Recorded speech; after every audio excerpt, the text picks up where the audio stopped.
Pedro, me gusta el tema del turismo. Me gusta el tema del turismo.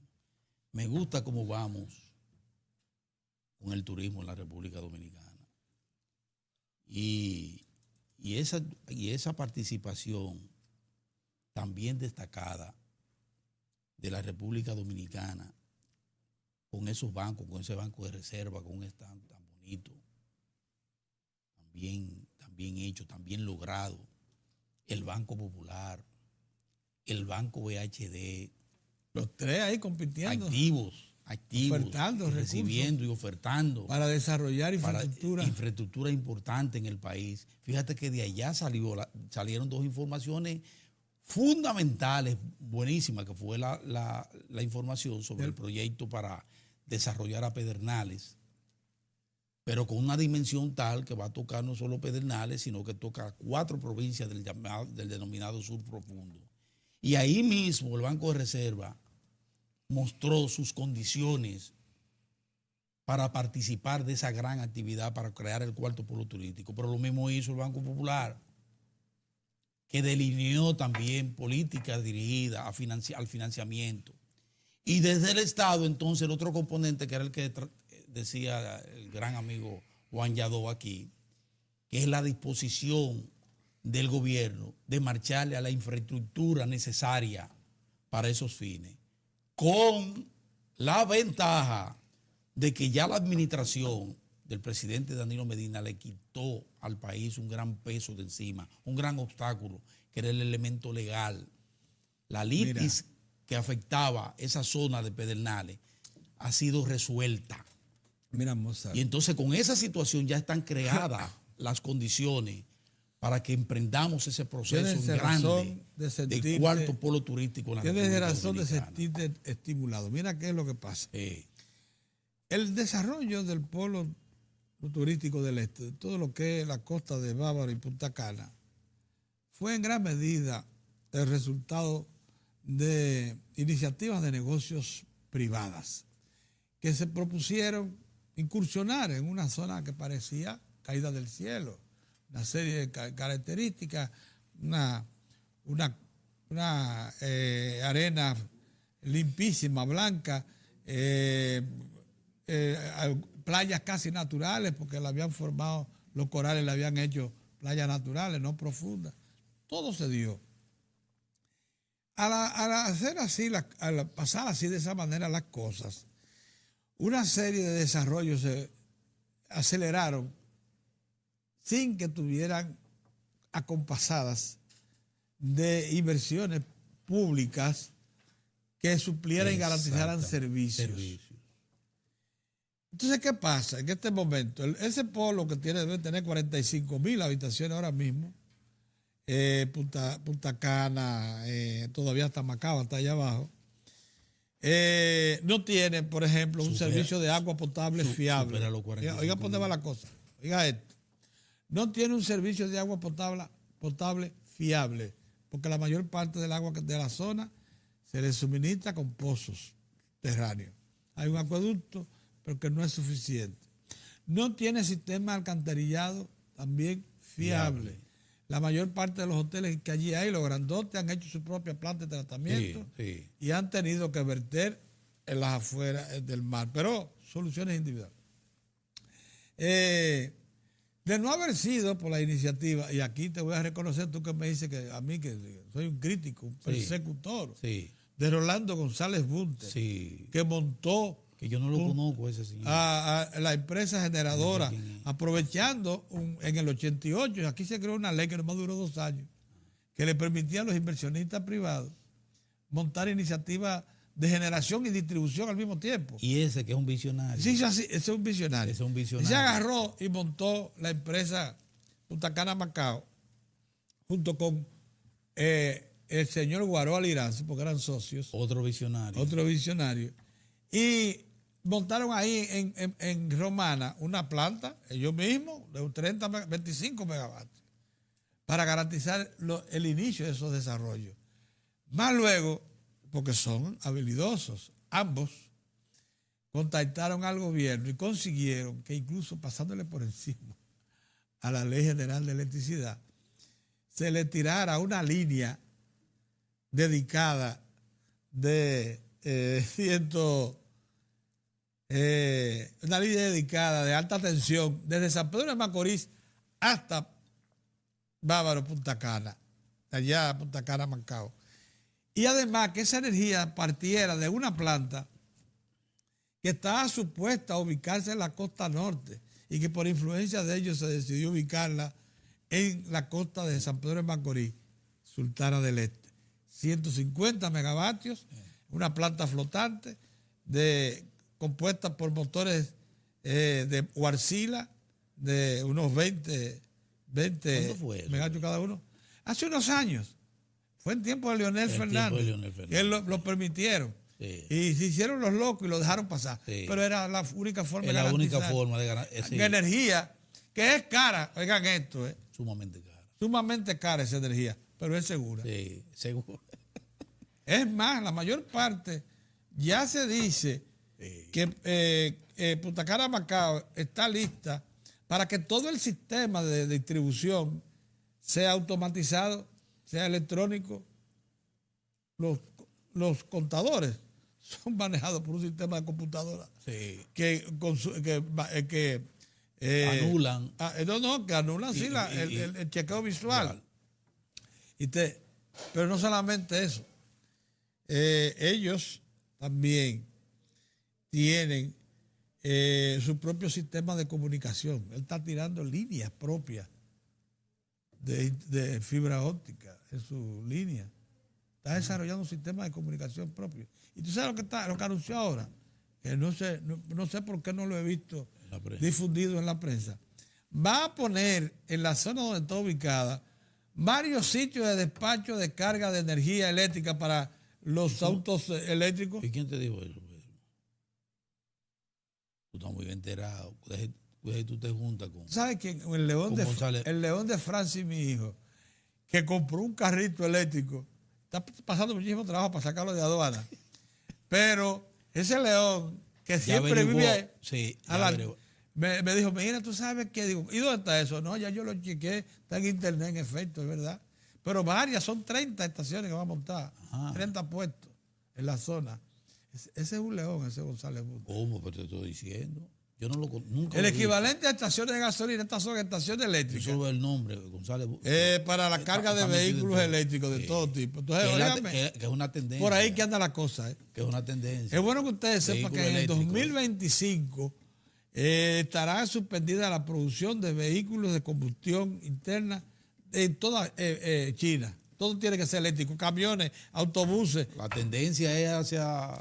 Entonces, ¿por qué es importante lo que aconteció, lo que se anunció en Fitur con respecto al cuarto polo? Que se anunció la licitación internacional de un master plan. Master plan para el desarrollo de eso. ¿Qué quiere decir un master plan? Ahí se va a concebir lo que es el suministro de agua, el suministro de electricidad, lo que se va a hacer con las aguas tratadas. Con las aguas tratadas. Las vías de comunicación, todas. Aéreas y marítimas y terrestres. Entonces, eso es un master plan. Nada de lo que se haga ahí va a ser improvisado. Ese va a ser el polo mejor concebido del país. Para que tú veas que a veces es bueno llegar tarde. ¿Tú sabes? A la planificación. Así es. A veces es bueno. El polo turístico del suroeste va a ser el mejor concebido, el mejor organizado. Acuérdense que se está construyendo el complejo múltiple de Montegrande. Montegrande, la presa que va a represar el río Yaca del Sur, después que pasa por Sabanayegua y descarga allá en la zona de Barahona.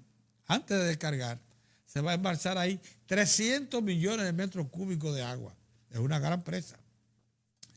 Para incrementar la zona de riego de 550.000 tareas nuevas.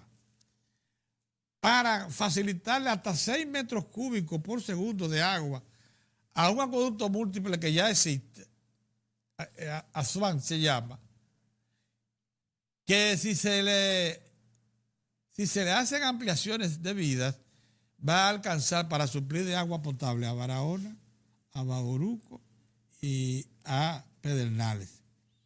Además, Pedro, que ya está, otra cosa. Está hecho el plan para turístico, de planeamiento, de desarrollo turístico, ya está preparado desde hace un tiempo para esa zona. Sí, o sea, pero, ya se concibió. Pero se está hablando de un master plan, precisamente. Pero ya eso es lo que le va a incorporar toda esa información. información. Bien, y acuérdense que también allí se van a generar 18 megavatios en Monte Grande. Sí. O sea que esa zona va a tener hasta energía, que se puede perfectamente Por eso dedicar. el master plan es porque que trasciende a Pedernales. O sea, Pedernales es el punto básico porque es el que está llamando la atención de los inversionistas ahora mismo. Esos recursos que Tú tiene sabes Pedernales. que el master plan va a Pero incorporar eso también. Trasciende, incluye a Barahona, Jimaní, a Jimaní, Independencia y Bauruco y Elías Piña, ¿entienden? Porque lo que se quiere es incorporar es abarcar a toda la región. Y ustedes saben que lo que eso significa. Eso por ¿verdad? un lado, por el otro. Eso significa empleo. No, eso significa infraestructura hospitalaria. Tú crear una infraestructura, como tú dices, de desarrollo. Que proteja la frontera. Ese otro componente. Que proteja la frontera. Por eso nosotros estamos tan entusiasmados también con lo mismo que está ocurriendo, pero ya en la línea noroeste, con Manzanillo. Y porque ciertamente apostamos. Julio agregaba que hay que pensar ahí en un espacio para combustible y energía. Es cierto, porque todo está concentrado en la parte sur, en la parte sureste. Sí. Y dice Julio con mucha razón que hay que pensar en eso por Manzanillo, pero Manzanillo también es el puntal para el desarrollo no solo de la región del Cibao y la costa atlántica, porque se interconectan ahí, sino también que es otro componente que va entonces, junto con este plan, va a facilitar el desarrollo de toda la línea, de toda la zona fronteriza. Así es. Que es lo que necesita Haití, que nosotros avancemos, que algo le toca a ellos de eso, Pedro. Algo le toca a los haitianos. Que ellos de aquel lado, eso estimula entonces inversión en Haití también, para un mejor aprovechamiento de toda esta infraestructura que está ya en carpeta del lado de la República Dominicana. ¿Entiendes? Bueno, déjame decirte que en gran medida la República Dominicana, cuando emprenda ya el desarrollo de Manzanillo como un gran centro, un gran puerto y zona industrial, y zona de desarrollo energético, y zona de almacenamiento de combustible, no es de cualquier cosa que estamos hablando de cosas grandes. Cosas grandes. Se estará aprovechando la oportunidad brillante que tenemos de incorporarnos a lo que puede llamarse un multimodal de grandes proporciones. Exactamente. Pero mucho más diversificado que el multimodal de Caucedo. De Caucedo, mucho más. ¿Tú crees, Pedro? Bueno, sí, porque... Hay una inversión importante ahora para que se va a ampliar. Sí, porque allí también pudieran ir los post-Panamá, sí, porque por las aguas profundas. Sí. Una de las características del puerto de Manzanillo la profundidad natural. Es la profundidad natural que tiene. Y además que es una bahía, que la hizo la naturaleza, ¿no? Ahí no intervinieron los humanos con sus grandes excavadoras, no. Fue la naturaleza que la hizo. Sí. Entonces, cuando usted ve que se están movilizando algunos sectores del Cibao que quieren garantizar, ellos no deben tener ningún temor, porque ya están reclamando que se les garantice el uso del puerto de Manzanillo. No. Es que ya el gobierno había anunciado hace unos meses que el espigón que se necesita para mantener activas las importaciones y exportaciones de banano y de otros frutos y de otros productos por el puerto de Manzanillo se está reconstruyendo. Al punto de que ya incluso comenzaron a llegar algunas embarcaciones, las de menor calado, a buscar bananos de la línea. Y dentro de unos meses estarán ya las grandes otra vez. Exactamente, las grandes. Sí, así es. Porque es un asunto de un espigón, no de un puerto nuevo. El puerto nuevo es el que se va a hacer, probablemente con capitales extranjeros de envergadura, para hacer de allí, eso que te dije, un puerto con capacidad para instalar grandes instalaciones industriales, para instalar probablemente una planta regasificadora de gas natural y con eso darle paso a una generadora de gas natural para instalar allí grandes tanques de almacenamiento derivados del petróleo y no depender de lo que están únicamente aquí, de este lado. Y bueno, ¿saben qué cosa? Lo que se está planteando, porque tú dijiste algo que es bueno que se sepa. Miren, se está planteando que como Haití no tiene recursos de capital suficiente para emprender un rápido desarrollo energético, se está planteando que una cantidad importante de la energía que se genera en Manzanillo se le pueda comercializar ahí. Claro. Y facilitarle las cosas. Con todo eso yo estoy de acuerdo, facilitarle las cosas. Porque ellos no pueden seguir atados de mano porque no tengan capacidad operativa. Sí.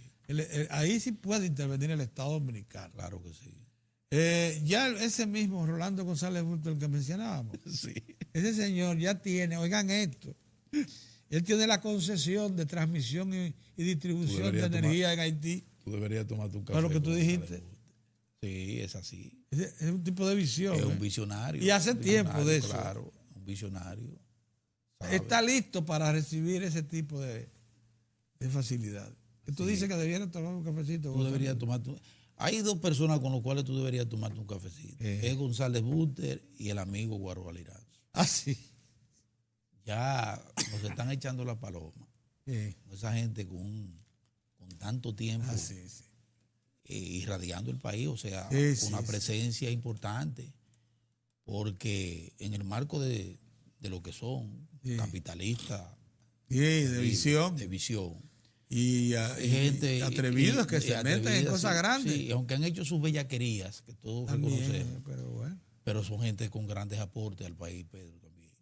Importantes aportes al país. Sí. En función de lo que hacen todos los capitalistas. Marcharle a cosas grandes. A marcharle a cosas grandes. Y si el Estado se puede yo creo que tú, que eres un aliado permanente del desarrollo. Del desarrollo y del Estado. Un aliado del Estado dominicano. Oigan bien, del Estado. Sí, porque eso es lo que nosotros defendemos, política pública del Estado. Sí. Yo pienso que te haría muy bien un cafecito con don Guaroa y con el señor González Bunte. Y ahí saldrías tú con una gran cantidad de información. Sí. Pedro, muy valiosa para nosotros poder seguir enfocando todos estos temas. Nosotros estamos esperando a Alejandro Fernández W., economista, porque una de las cosas que también debemos decir. El W es porque es mucho Alejandro Fernández. El W. Sí. Es porque Bernardino. Y bueno que Alejandro. Buen economista. Pero entre otras cosas, porque una de las informaciones que debiéramos compartir, economistas como él, que es un financista de mucha... Y un gran orientador. Es la solidez de todo el sistema financiero dominicano. Sí. Y él tiene información imbatible, sólida. Sí. Probablemente la mejor cosechada. Él es un cosechador de información del sector financiero. Y transmite. Tiene relaciones con todas las instituciones. Y transmite muy bien las informaciones. La transmite muy bien. Así que nosotros... Vamos a hacer otra pausa porque en lo que llega él, entonces, Alejandro. Hay otro temita ahí que en lo que él llega pudiéramos nosotros abordar.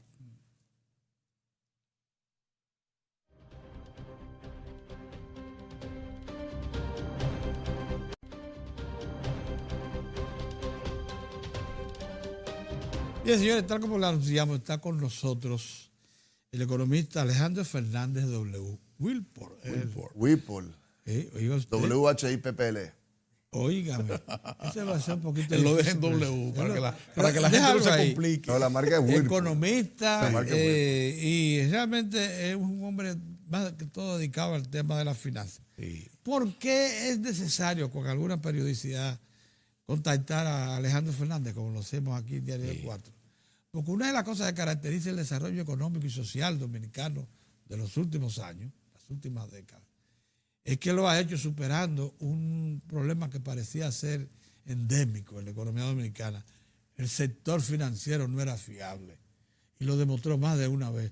Todavía quedan No es así. Buenos días, Queda alguna Alejandro. Ambos. Todavía queda gente que dice, ay no, yo prefiero tenerlo debajo del colchón. Sí.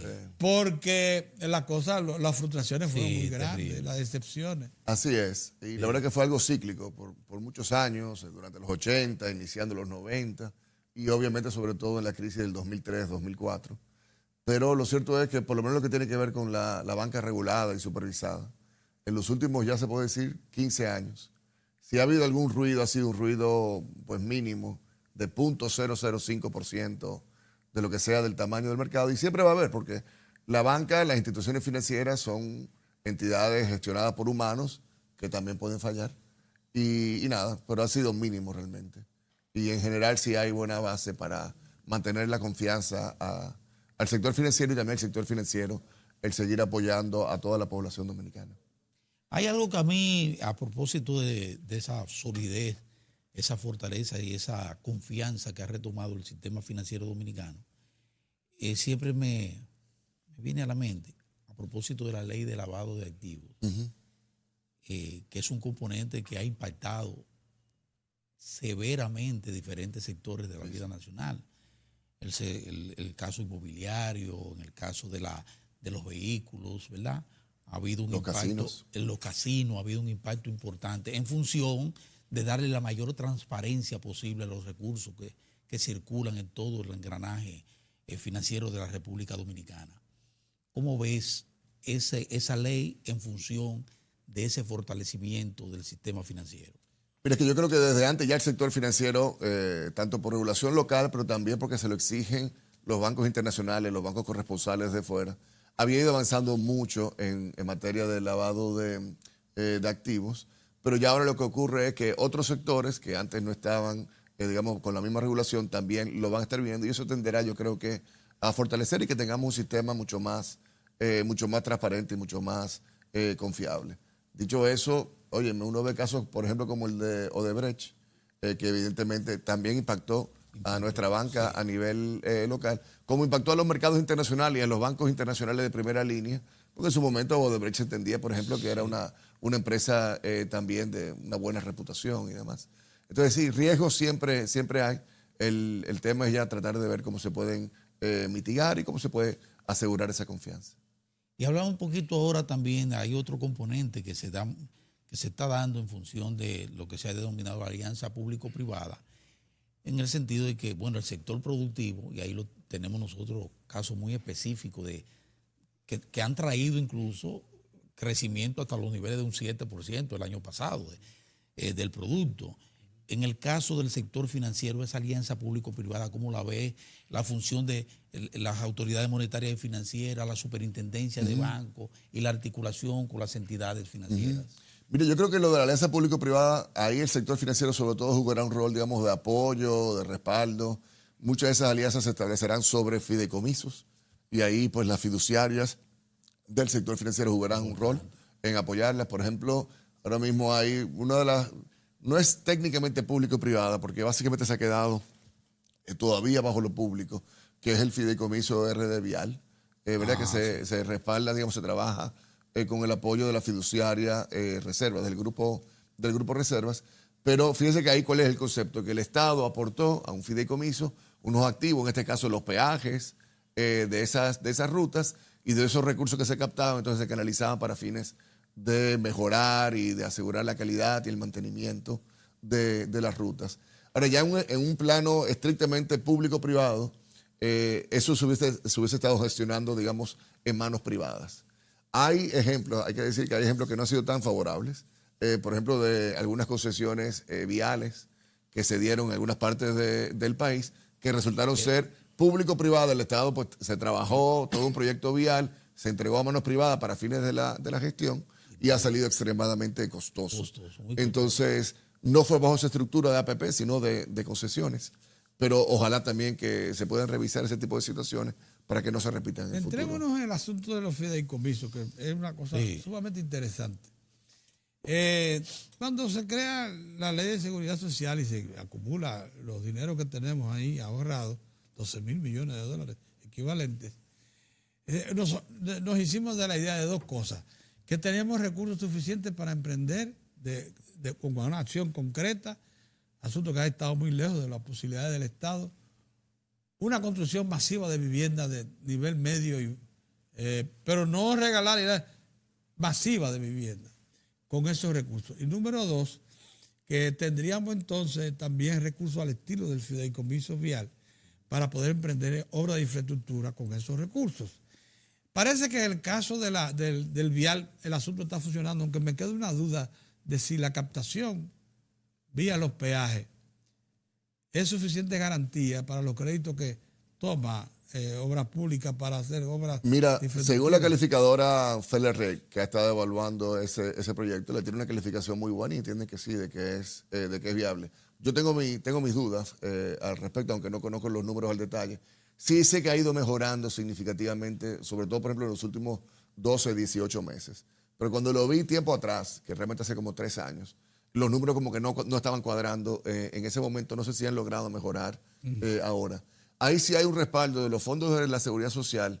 Sí se han colocado unos bonos emitidos por ese fideicomiso de Red Vial, pero creo que solamente ha sido como unos 5.000 millones de pesos. Bien. Que han sido captados por vía de las AFP. Lo demás ha sido a través del sistema bancario. Ahora pasemos al tema de vivienda, que es interesantísimo.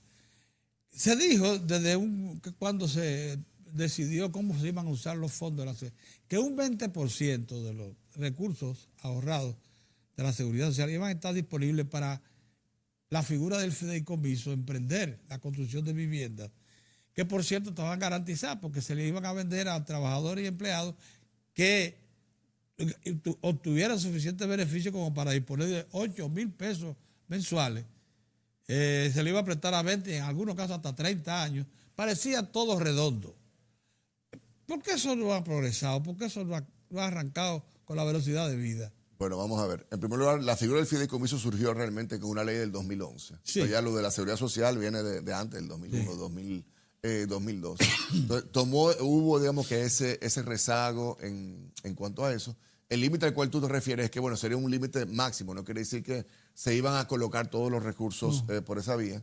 Hay una parte que se ha estado trabajando muy fuertemente, que es básicamente lo que ha sido la ciudad de Juan Bosch, que han tenido una vocación, digamos, propiamente de vivienda de bajo costo. Ahora, bajo costo ya hoy día se entiende que son 2.400.000 pesos, que además de tener, digamos, la posibilidad de financiarse por vía de los fondos de pensiones, también tienen una característica que el Estado puede apoyar hasta como con un 10% del valor de la vivienda en la forma de un bono para las viviendas de bajo costo. Pero sí, ha sido algo retador. Esa cifra de 8.000 pesos, óyeme, eso era... Probablemente cuando se estableció, se estaba hablando de esa ley, recuerdo que fue Camilo que la estuvo trabajando en 2009, 2010, 2011, sí. Pero es que en el tiempo, 8.000 pesos de entonces ya no son los mismos 8.000 pesos. Y yo supongo que los 25.000 de ingresos que se le calculaban a una familia para calificar debe haber superado. Ya debe estar los 30, 35. Hasta los 35.000 pesos. Bueno, el fideicomiso... porque esa figura se utilizó mucho, muy parecida a esa, en Chile, y se dice que resolvió en gran medida el déficit de vivienda en Chile, utilizando los recursos de la Seguridad Social, los fondos de pensión. Bien, aquí... Quizás la gente no está tan claro de cómo es que funciona el aspecto del fideicomiso, y puede ser de interés quizás aclararlo. Explicarlo, sí. El fideicomiso básicamente es una figura legal donde, digamos, que yo tengo un solar que quiero luego desarrollarlo en un apartamento. Yo aporto ese solar a ese fideicomiso, que es básicamente un contrato que va a estar siendo, digamos, administrado por una fiduciaria, y se le dice, ok, ingeniero, mira, Alejandro está aportando el solar a este proyecto. Si tú logras vender en planos X cantidad de apartamentos, vamos a comenzar a recibir esos recursos directamente el fideicomiso para que no lo esté administrando el ingeniero, y ya entonces va a estar la garantía del título de la propiedad, y se comienza a desarrollar, a construir en la medida que va entrando el dinero. De esa manera, tú, digamos, uno como el aportante del solar y también los adquirientes de los apartamentos tienen una seguridad de que el ingeniero no estaría utilizando, el promotor no estaría utilizando los recursos de una forma irregular. Ese es el fideicomiso que opera directamente con la banca. Interesantísimo, porque ese mecanismo... incluso se está ya popularizando. Sí. Pero que antes no existía. El que se anunció aquella vez por primera vez era que el Estado iba a posibilitar la tierra, infraestructura básica como alumbrado y también acueducto y también, y que todo eso iba a estar, como tú dices, rondando de entre el 10 al 15% del valor de la vivienda, y que eso lo iba a aportar el Estado, además de la exención del impuesto de ITEVIS a los materiales de construcción. Todo eso iba a ser... Entonces era un plan un poquito complejo. Mira por qué. Porque el candidato, aún reuniera las condiciones, tenía que meterse, primero declarar, comenzar a ahorrar en una asociación. O un banco, creo. O un banco hipotecario. Iba a haber una cuenta de ahorro especializada para esos fines. Para esos fines. Entonces ellos iban a entrar entonces a una tómbola para sacar de ahí los premiados, porque la velocidad con que se iba a construir no iba a ser tan suficiente para atender la demanda. Sí. Entonces, bueno, pero eso no Pero eso, creo que Ciudad Juan Bosch básicamente es eso. Es básicamente eso. Bueno. Ha sido básicamente eso. Lo único que se ha limitado a Ciudad Juan Bosch, y quizás el concepto era que fuera más amplio. En Santiago creo que hubo algunos reclamos, pero también creo que se estaba haciendo un proyecto tipo Ciudad Juan Bosch en Santiago. Alejandro, otro de los grandes pilares del sistema financiero dominicano sin duda es el grado de solvencia que ha alcanzado, la solvencia del sector financiero. Es un sector financiero que sin embargo tiene nichos muy específicos a través del cual recibe una considerable cantidad de recursos que maneja. Las AFP, por ejemplo, eso es claro, las ARS, o sea, tiene ese flujo. Pero ¿qué pasa? Que todo ese flujo está siendo puesto de alguna manera no en tela de juicio, sino se está reclamando que los niveles de ganancias, si se quiere, de la banca sean menores. Y ya se está planteando que en el marco de la reforma del sistema de la seguridad social, pues se tomen en cuenta ese tipo de elementos, de restarle un poco a la banca esos niveles. Ok, vamos a ver. En cuanto a la banca en sí, realmente la rentabilidad se ha mantenido más o menos estable entre un retorno para los accionistas de un 18, un 20%. Sí. Okay, así que ahí yo no he visto grandes cambios. Creo que sobre todo la crítica está enfocada, por ejemplo, a las AFPs, a las administradoras de fondos de pensiones, que sí han tenido unas rentabilidades significativamente por encima de la rentabilidad que tiene la banca de manera ordinaria. Ciertamente, yo mismo escribí una serie de artículos en el 2012. Señor, el tiempo vuela. Vuela. 2012 fue ya hace 7 años. Porque hay una comisión específicamente, se llama la comisión complementaria, que además de un monto fijo, dependiendo de la rentabilidad que tuvieran los fondos, se le pagaba un 30% de ese excedente de rentabilidad 30, por encima del excedente de rentabilidad de la banca a las administradoras. Yo entendía que eso era algo que era excesivo. Eso se logró disminuir a un 25%. Pero lo que hay es un planteamiento desde hace ya unos años de reformar por completo todo el tema de la compensación de las administradoras, y creo que ya iba a ser un solo por ciento en base a los saldos que estuvieran administrando, y es algo que también yo estaría de acuerdo con eso. Pero lo cierto es que aquí hay un fenómeno que muchas reformas, desde los temas de seguridad social, el código laboral, el mismo tema eléctrico, el mismo tema fiscal, lo de las cooperativas, por ejemplo, son reformas como que se habla y se dice y se quedan en el tintero. Y quedan totalmente en el tintero, y realmente algo bastante preocupante. Porque no solamente es el aspecto de la rentabilidad, sino que en general se tendría que hacer un replanteamiento. Es una ley, Seguridad Social fue 2001 o 2002, recuerdo. 2001. Fue 2001, y pero se ganó 18 años. Entró a operar primero con el sistema de pensiones en el 2003. Y los seguros de vida no entraron hasta el 2006, hasta 2007. La cosa ha sido por etapas. Entonces, estamos hablando de 2001, 2019, 18 años. Evidentemente de que hay ajustes importantes que hacer esa ley. Que lo contempla la misma ley. Así mismo. Pero mira, por ejemplo, el Código Laboral. El Código Laboral, que creo que fue Alburquerque que lo trabajó. ¿Fue Alburquerque? ¿90 o 92? 92. Sí, comenzando la década. Inicio de los 90. En esa época. Con la autoridad plena de Balaguer. Esa época. Y con falencias graves que tiene. De seguro, porque es que el tiempo, digamos que genera ese tipo de acciones. En esa época, por ejemplo, no existían las cuentas de nómina. Todavía el concepto, la figura del pago al trabajador. Todavía, y la ley así lo contempla, como un esquema bastante, casi que artesanal, diría yo, comparado ya con la realidad del pago, digamos, por vía de cuentas de nómina. Para dar un ejemplo, nada más. Sí. Pero sin embargo, hay una cosa que interesante, no sé si Alejandro quiere entrar en esta zona. Alejandro, a nosotros nos fue difícil ahorrar. La cultura del ahorro aquí, por más que nos trataron de inculcar eso en tiempos de Trujillo, y me acuerdo como ahora, yo llegué a abrir mi cuentecita. Sí. En la escuela, ¿no? Y después se abandonó. En la escuela, ¿no? En la escuela. Sí, en la escuela, Sí. sí. Yo soy de los que abrí la Escuela República Dominicana, donde no solamente teníamos que hacer ahorro, sino también cultivar en el patio, sembrar y hortalizas, sí. y hortalizas. La hortaliza. Pero bueno, bien atrás, bien atrás. La seguridad social nos ha puesto a ahorrar, nos ha obligado a ahorrar, y ustedes, Eso es positivo. los economistas ligados a las finanzas, se sienten muy estimulados, porque cuando un país tiene ya 12 mil millones de dólares ahorrados, Sí, estamos hablando de es un una buen base, dinero. con capacidad de movimiento. Incluso eso le ha dado también al Estado, estamos hablando ya de la Tesorería Nacional y al Banco Central, determinadas recursos para intervenir en el sistema, No, un respaldo muy importante a las finanzas del Estado. a las finanzas. Un respaldo sumamente importante. Muy importante. Bien. Demasiado Pero importante. Ahora la pregunta es la siguiente. ¿Es posible? Hay quienes dicen que esos ahorros debieran ser pasados ya a un fondo para reparto y dejar la experiencia vivida hasta ahora de cuenta individual. ¿Creen que así el reparto te garantiza un mejor uso de esos recursos? Pero tú no tienes el teníamos temor un de sistema- que eso desaparezca. Teníamos un sistema de reparto anteriormente. Eso es lo que teníamos antes de la ley de seguridad social, antes del tema de la capitalización individual.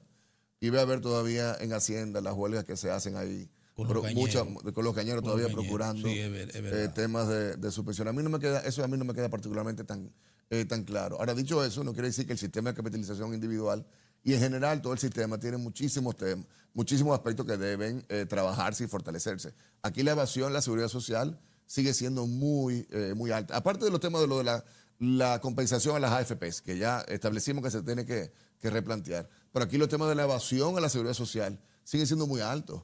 Empleadores que le retienen a trabajadores Cierto. y que no lo aportan luego a la tesorería de la seguridad social y tampoco aportan, por supuesto, lo que a ellos les corresponde.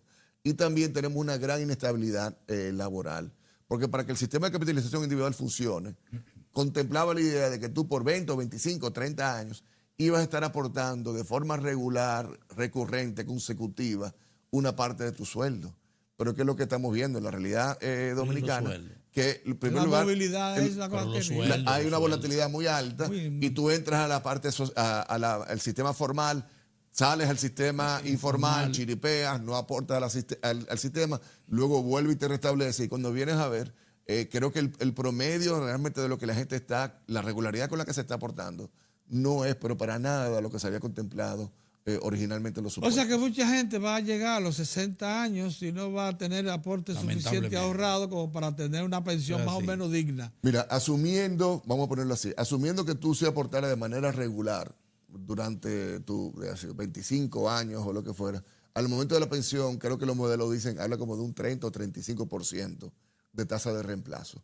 30 o 35%, pero asumiendo que siempre estuviste aportando Eso es. un porcentaje de tu eso no sueldo. es. Y cuando decimos una tasa de reemplazo de 30 o 35%, es que digamos que de aquí al 2030 tus sueldos son 100 mil pesos, la pensión que te tocaría 30.000. fueran como 30 mil o 35 mil pesos. Y ahí estemos claros en algo. Primero, eso es bajo el supuesto de lo que acabamos de decir ahora. ¿Ok? Y también de que se mantenga la estabilidad macroeconómica que hemos estado viendo Ese elemento. en los últimos años, que no es Eso es algo básico. que tampoco es tan fácil de decir que va a ser así de nuevo en los próximos 15. Pero también, óyeme, podemos ver el vaso medio lleno o medio vacío. ¿Cómo tú avisoras una solución a ese problema? Permíteme Así, este haciendo concepto. ejercicio. Pero mira este concepto. Lo cierto es que de no ser por esa obligatoriedad, ¿cuánto hubiese sido, de verdad, la tasa de reemplazo? ¿Cuánto hubiésemos ahorrado? De no ser por la obligatoriedad de Muy poco. que nos estén haciendo en la fuente, poco. tanto nosotros como Aquí nuestros la gente empleadores. se maneja. Probablemente hubiese lo sido comido por lo cercano al servido. 0%. Al 0%. Entonces, un 30 Lo o servido por lo 35%. comido. Eso es verdad. 35 mil pesos quizás sea poco, Es verdad. Eso es verdad. Pero óyeme, no deja de ser más que cero. Ahora, ¿cómo lograr que eso avance? Se tiene que replantear todo y se tiene que revisar todo en esa ley de seguridad social. Como ya se ha estado hablando y realmente uno como que, francamente, y yo estoy también en base diaria en los medios de comunicación, uno se cansa. Porque es que esos artículos que yo escribí, solamente con lo de la compensación de la AFP, fue en el 2012 y se habló en aquella época. Yo recuerdo que desde las alturas me dijeron, estate tranquilo con eso porque ya se está creando una comisión en Palacio encabezada por Montalvo que va a resolver los temas de seguridad social. Señores, eso fue octubre del 2012. Y ya estamos ahorita, octubre del 2019, 7 años después. ¿Tú sabes qué pasa en el interín? Que comienzan los intereses políticos. En 7 años, hermano. Y se postergan decisiones correctivas. ¿Sabes para qué? Para la crisis. Para no perjudicar opciones políticas. Alejandro, tú hablabas No, pero espérate, que yo podía entender eso, ponte tú 2012, 2016, Pero ya por el tema de lo de la reelección. Pero ya en el 2016 tú tienes un ejecutivo fortalecido, con poder absoluto sobre el legislativo, carta blanca para hacer las reformas, Es verdad. caballo. Sí. Perdón. Ahí ha faltado voluntad política. Voluntad política. Pero no solamente ahí, son muchos otros aspectos y aspectos fundamentales críticos para poder realmente que la próxima década sea diferente a la década que hemos tenido. Alejandro, antes de salir de esa zona, es interesante hacer una predicción. Como tú eres un economista muy bien informado, nosotros aquí en esta isla recibimos la información muy tarde siempre. Ustedes le sacan provecho al internet y eso. Yo creo que uno de los problemas que nosotros debemos evitar es lo que está pasando en Estados Unidos, España, Inglaterra, Italia, que por haber creado sistemas esencialmente de reparto y siendo el Estado el captador, se han encontrado con que todos los dineros del presupuesto público no alcanzan para poder pagar una pensión digna. Así es. Es verdad, el sistema pensional es muy complejo. Está sujeto a muchas variables, entre ellos los nacimientos y la reposición de fuerza de trabajo. Una cosa terrible. Por tanto, en tu opinión no deberíamos regresar a reparto. En mi opinión no se debería hacer eso. Pero se tiene que reformar de manera muy fuerte el sistema de capitalización individual actual. Alejandro, tú has dicho muy bien que aquí hay muchas reformas que se han quedado prácticamente en el tintero.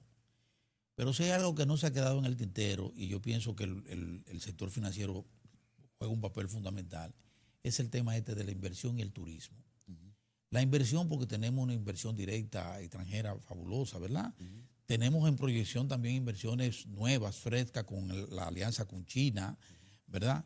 Y por otro lado tenemos ahí un sector turístico que ya estamos hablando de iniciar el 4.º polo turístico en la región sur. En el sur, sí. En ese caso, ¿cómo tú alcanzas a ver el aprovechamiento por parte del sector financiero para esos fines? Mira, y ahí sí te diré que ese sí ha sido una alianza bastante público-privada, porque también parte del desarrollo que se ha logrado, por ejemplo, en el este del país, también tiene que ver con la infraestructura que el Estado Sin duda. ha desarrollado, ha construido, sobre todo la autopista y todo lo demás, pero también público-privada, porque fíjate, el ejemplo del aeropuerto de Punta Cana está en gestión privada, pero en definitiva es una concesión del Estado para esos fines, y ha sido lo que ha canalizado y motorizado el crecimiento de Bávaro, Punta Cana, que se dio también aquí en Baní.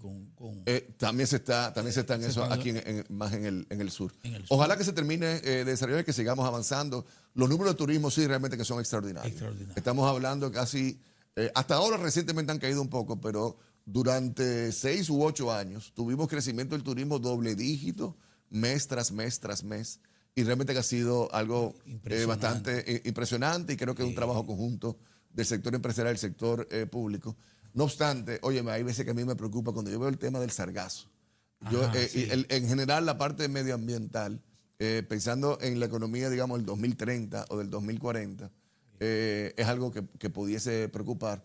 Porque, señores, hoy día, desde el punto de vista de remesas, de inversión, de empleo, sobre todo en las zonas turísticas, la dependencia que tenemos en el turista es muy, muy alta. Sí. Si algo pusiera riesgo a eso, se arriesgara una parte muy importante de la columna central ahora mismo de la economía dominicana. Y lo bueno es que por lo menos durante esta cifra la dieron recientemente Simón Lizardo en Fitur, que creo que tenemos ya más de 15 años, donde año tras año el turismo dominicano siempre se ha mantenido con un crecimiento hasta más. se ha mantenido con un crecimiento positivo. Creo que el único momento difícil que tuvimos fue sobre todo 2001, cuando el 11 de septiembre, que ahí sí tuvimos una caída, sí, ¿usted recuerda? Sí. Esos meses después del 11 de septiembre, señor. turismo se desplomó 25, 30% en muy poco tiempo. Entonces, tenemos que ser sensibles a eso. Parece que el turismo es muy resistente, contrario a lo que se creía antes. Se nos decía que no debíamos basar tanto a expectativas en el desarrollo del turismo, porque el turismo era débil cuando se enfrentaba a situaciones de seguridad y eso. Ocurre que no. Sí. Y que han pasado muchísimos eventos de este tipo y han sobrevivido. Incluso nos han beneficiado algunos de esos eventos, lamentablemente decirlo, por ejemplo, de lo que pasa en Medio Oriente o de lo que pasa en el norte de África y demás. Ese tráfico, ese turismo se sigue generando. Entonces, en vez de ir a Turquía o en vez de ir a Egipto, lo que fuera, vienen para acá. La misma gente, ¿no? ¿Sabes lo que es que te explote una bombita en un autobús allá en medio del desierto? Tú yendo a ver. No, y en resorts. Se ha visto resorts en Egipto y en Alejandro, ¿y cómo sigue las expectativas que se han creado en el país con estas relaciones con China y ese filón? Porque el filón de China es el turismo.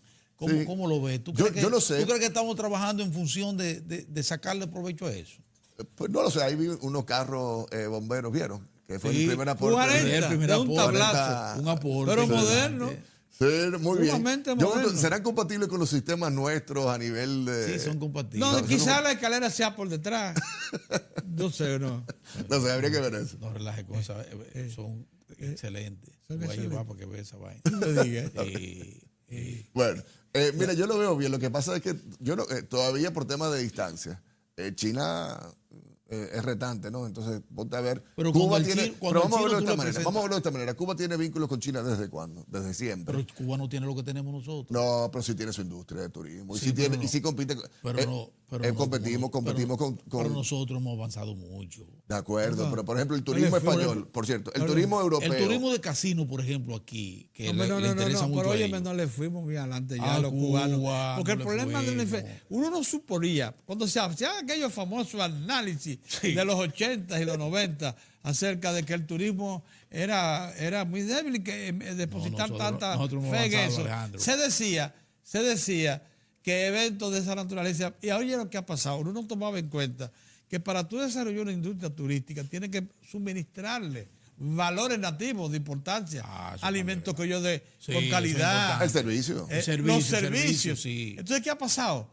Que la economía dominicana Cuba se quedó rezagada. le suministra todo eso y lo hace de calidad. En Cuba te dan huevo en la mañana, huevo en el mediodía y huevo en la noche. No, tampoco así. Espérate. Pasa eso. Tampoco así. Pasa eso. ¿Cuántos años tú tienes que no va a Cuba? Han mejorado la infraestructura de servicios nuestra, es de primer orden. Las comunicaciones, los sistemas bancarios, todo eso. No, yo estoy de acuerdo, pero óyeme, lo que te quiero decir es viendo el paralelo, si podemos esperar una inundación de turistas chinos aquí en la República Dominicana. No tanto así. Es algo que no me queda tan claro que eso pudiese ocurrir. Hay un proyecto chino turístico en Bahamas que fue de miles de millones de dólares y muy simpático, porque yo evalué esa experiencia. Para construir ese proyecto que ha quedado como medio estancado, ellos hasta volaban los trabajadores para construir hoteles en Bahamas. Por ahí hay que empezar la línea aérea. Sí. ¿Y qué ha pasado con ese proyecto? ¿No arrancó?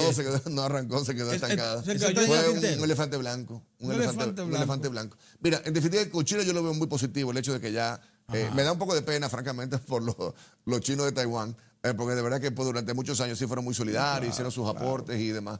Pero una realidad geopolítica, una realidad económica, que China es la economía más grande del mundo y debemos ver cómo nos podemos acercar a ella y trabajar más de cerca con ella. Pero de ahí a que va a ser la panacea, no creo que sea la panacea. Y sí debo decir lo siguiente, me preocupa el tema de que fuésemos a pensar que vamos a el modelo Bandes o de Brecht Brasil, que lo fuéramos a sustituir ahora por un modelo China, empresas estatales chinas queriendo hacer proyectos aquí. A pesar de manera, digamos, con contratos o con concesiones que no sean competitivas y que no sean transparentes. Eso sí yo lo puedo decir a mí que me preocupa. Lo vimos en el caso concreto, por ejemplo, de lo de la CDE, que el presidente del Consejo de la CDE estuvo firmando un acuerdo, un memorándum de entendimiento para un supuesto proyecto energético. Sí, pero igual se llegó a firmar. Se llegó a dilucidar que íbamos a estar haciendo algo de esa naturaleza y realmente no debe ser así. si el contrato va a estar, si el Estado va a estar contratando proyectos así de gran envergadura que queremos que los chinos participen más transparente en y ellos, competitivo. óyeme, No, que lo liciten claro. y ojalá si los chinos ganan la licitación, Perfecto. que lo ganen, pero que no sea que estamos haciendo proyectos con ellos por este tema ahora de vínculos o de cercanías políticas o porque nos prometen Porque financiación. eso fue un comportamiento medio vergonzante. Se quería hacer por detrás de pero nadie quería afrontar el reto, Sí. la responsabilidad. No, Un momentito. eso dio vergüenza. Eso Vamos a hacer dio las cosas vergüenza bien. ajena. Pero además, porque las leyes nuestras ya están probadas. Para cualquier proyecto en este país hay que cumplir con las leyes, hay que asociarse, Sí. crear consorcios. De ahí surge Acero Estrella. ¿Por qué Acero Estrella está en Punta Catalina? Porque hay que cumplir Sí, con la hay ley. que cumplir con la Entonces, con muchísimas otras cosas también, no echemos para atrás. Estoy de acuerdo. Mantengamos ese ritmo. Estoy de Mira, Alejandro, qué Alejandro, bueno muchas gracias, que después de todo hayas estado con nosotros. No, me disculpan la leve tardanza, pero un mensaje a los amigos de la DGC. Gustavo Mejía Ricard, 27 de febrero. 45. Por la Lincoln, 45 Eso minutos. no puede ser. No puede ser. Eso no puede ser. Gustavo Mejía Ricard, 27 de febrero, en la Lincoln, 45 minutos. Y eso es todo controlado ahí por los oficiales de la DGC. Así no. Sí, eso hay que cambiar. Muy bien. Muchas gracias, Alejandro. Gracias. Señores, nosotros volvemos mañana, Dios mediante.